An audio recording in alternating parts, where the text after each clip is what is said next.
J'ai eu un gros stress cette semaine parce que j'ai fait des grosses conneries dans mes paiements. Je suis kiné, j'ai des impayés régulièrement, j'ai des problèmes de facturation, des rejets de paiement régulièrement. Et ça, c'est un problème qu'on rencontre qu'on soit médecin, kiné, pharmacien, peu importe le métier qu'on exerce en libéral à son compte. Je pense que c'est des problèmes qu'on a souvent. Rejet de paiement en cause des mutuelles, rejet de paiement avec la part caisse, la part obligatoire, on connaît tous.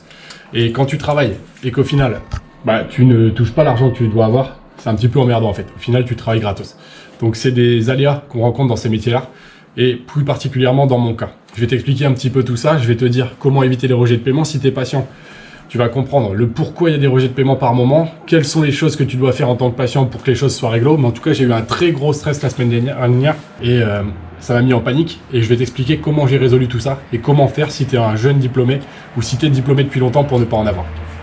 Mais je suis kiné depuis 4 ans, et en dessous, je te parle dans ma formation Devenir riche, des astuces pour se créer des revenus internet ou se créer des revenus sur l'immobilier.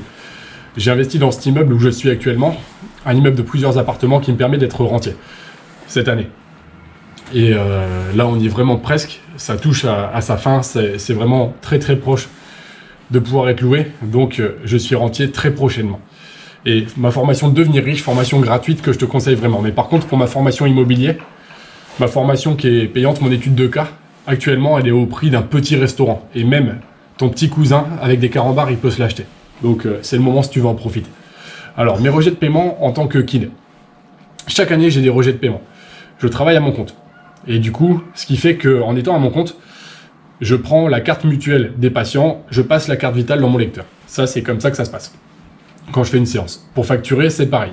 Tu factures avec la carte vitale et tu as renseigné les informations de la mutuelle dans ton logiciel de facturation. C'est comme ça que ça se passe quand tu fais une séance. Que tu fasses une séance ou que tu en fasses 10 avec quelqu'un, c'est toujours pareil. Par contre, pour être payé, il faut toujours l'ordonnance. Les différents rejets de paiement que je peux avoir. Parfois, j'ai un rejet de paiement parce que je me suis trompé dans le numéro du professionnel. Donc, je me suis trompé dans le numéro du médecin qui prescrit. Et ça, parfois, tu vois, sur l'ordonnance, le numéro de médecin, il n'est pas très lisible. Donc là, c'est pas compliqué. Tu cherches le nom du médecin sur Internet, tu appelles la secrétaire, elle te donne le bon numéro à délit. Et ensuite, c'est bon, tu as corrigé le problème qui fait que tu as eu un rejet de paiement parce que tu t'es trompé dans le numéro du prescripteur. Ça, c'est des petits rejets pourris. Parfois, quand tu télétransmets tes informations, tu as une mauvaise connexion Internet, ce qui fait que ce que tu transmets à la caisse ou à la mutuelle, ça part pas. Donc c'est pas grave, tu retélétransmets un petit peu plus tard et l'internet fonctionne et toutes les informations sont envoyées par internet, par ton logiciel, tu vois. Ça, c'est pas des soucis. Mais parfois, tu as des gros rejets de paiement. Ça peut représenter des grosses sommes. Et moi, pour ma part, j'ai quand même des rejets de paiement. Sur 2 ans et demi de travail, j'avais pas traité mes rejets.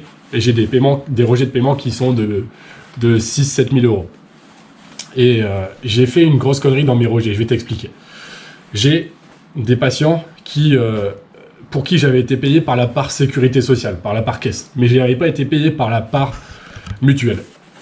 Je n'avais pas été payé par la part mutuelle parce que c'est des patients qui avaient changé de carte mutuelle. Et j'avais oublié de leur demander leur nouvelle carte mutuelle, tu sais, en début d'année.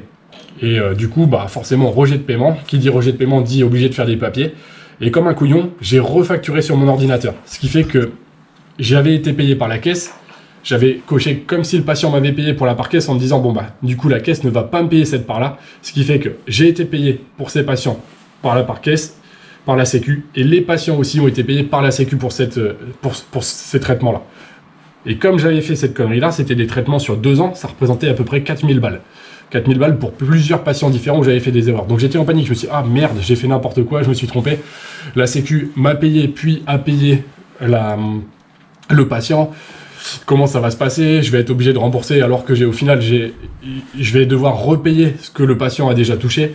Et j'ai appelé en panique la sécurité sociale en me disant comment je fais pour régler ces problèmes-là. C'est des grosses sommes, je vais être obligé d'avoir travaillé gratuitement parce qu'ils ont payé le patient. Si le patient ne me rend pas l'argent, comment je fais? Et au final, ça s'est arrangé, il suffit d'appeler la sécu. La sécu m'a demandé de leur faire des attestations comme quoi je ne leur avais pas fait payer les soins. Ils vont devoir rembourser cette somme-là. C'est de la sécu et on n'en parle plus. Mais j'étais en panique. Donc, pour éviter les rejets de paiement régulièrement, peu importe ton métier, tout d'abord, fais tes facturations régulièrement. Quand j'ai fait ma première année d'exercice en tant que kiné, je facturais parfois tardivement parce que j'avais tellement de nouvelles choses à apprendre, tu vois. Aller voir le patient, c'était stressant. Apprendre à utiliser le logiciel, c'était stressant. Apprendre à prendre les informations, tu sais, sur l'ordonnance. Il n'y a que le numéro du professionnel, scanner l'ordonnance, il n'y a pas grand-chose à faire, mais c'était stressant. Avoir le bon numéro de carte mutuelle, tu vois, pour facturer, bah, j'étais jamais sûr, c'était stressant. Se conventionner, c'était stressant. Du coup, au début, bah, j'étais pas toujours à jour dans mes facturations parce que j'avais pas forcément envie de le faire parce que je pensais que ça allait consommer énormément d'énergie. Et du coup, plus tu fais les choses tardivement, et en général, plus tu fais de conneries. Quand tu fais les choses là, tout de suite, maintenant, quand c'est le bon moment, ça se passe bien. Mais pareil pour tes rejets de paiement. Regarde toujours sur ton compte en banque, est-ce que j'ai encaissé cette somme qui m'était due? Tu compares entre ton logiciel, tu regardes un petit peu sur les retours Noémie, toutes les sommes qui t'ont été versées par les mutuelles, par la Sécu, ça apparaît sur ton logiciel. Et tu compares avec ton compte bancaire. Et ensuite, ton logiciel te dit quand il y a des rejets. Donc quand le logiciel te dit tu as un rejet, bah, essaie de le traiter le plus rapidement possible. Que tu sois médecin, pharmacien, dentiste, peu importe. Essaie de le faire le plus vite possible. Parce que c'est ce qui m'arrive aussi, comme je fais pas toujours les choses un jour. Bah, tu as un rejet de paiement pour monsieur X en 2018 par exemple. En 2020, tu vois toujours monsieur X une fois par semaine. Bah, si tu continues de facturer mais que tu n'as pas fait attention, bah, au final, un rejet de paiement de 2018, tu l'auras toujours en 2020 si tu n'as pas corrigé le problème. Donc, suis tes rejets régulièrement, fais tes pointages régulièrement, et fais tes vérifications comptables régulièrement. À toi de faire les choses correctement. Ça, c'est ce que je voulais te dire pour éviter que toi, tu aies beaucoup d'impayés. Parce que ça peut, si tu les fais tardivement, déboucher sur des problèmes comme je l'ai eu il n'y a pas longtemps là, où j'ai fait une double facturation avec moi qui ai encaissé plus le patient qui a encaissé avec un gros stress. Ce jour-là, franchement, j'étais en panique en me disant oh, merde, vite, il faut que j'appelle la Sécu tout de suite, parce que je vais devoir rembourser des sommes qu'au final je n'aurais même pas touchées puisque c'est le patient qui a touché en doublon la facture. Et bon, la Sécu m'a rassuré, elle m'a expliqué comment faire. On est toujours en contact au téléphone pour corriger la situation, mais ils m'ont permis de déstresser et de voir qu'on allait corriger ça de la meilleure façon possible. Mais ça ne me serait pas arrivé si j'avais fait toutes les choses dans l'ordre. Donc surtout, prends soin de toi, prends soin de faire les choses au fur et à mesure. Sinon, tu risques d'avoir parfois des paniques. Sinon, tu peux avoir des impayés pour des grosses sommes si tu fais des conneries sur beaucoup de papier, peu importe le métier de la santé que tu exerces. Et pour ma part, je ne fais pas payer le patient. Je pratique le tiers payant mutuel et je passe la carte vitale, ce qui fait que le patient ne me donne jamais d'argent, que ça soit en liquide, en chèque ou en carte bleue, jamais.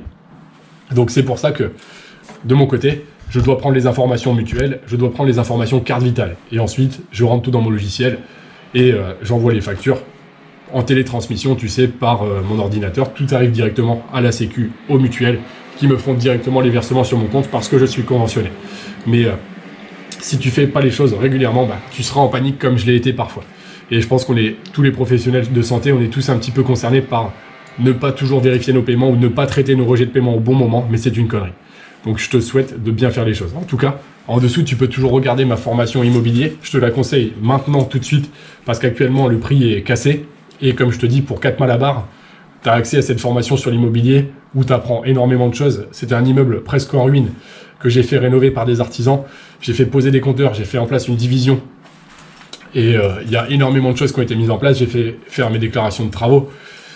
Toutes les étapes, et ben, comme c'est une étude de cas sur mon immeuble, tu vas les apprendre en hyper rapide pour 3 cacahuètes en termes de prix. Et actuellement, c'est ce prix-là. Mais plus tard, ça sera plus le même prix. C'est mon étude de cas en immobilier. Et si tu veux regarder ma formation gratuite Devenir riche, où je te parle d'immobilier, mais je te parle également de construire son business en ligne, eh bien, tu peux la rejoindre. La formation Devenir riche, tu rentres ton mail, elle est gratuite et tu peux y avoir accès. Je te souhaite le meilleur dans tes projets, que tu sois étudiant, que tu sois professionnel de santé, que tu sois peu importe.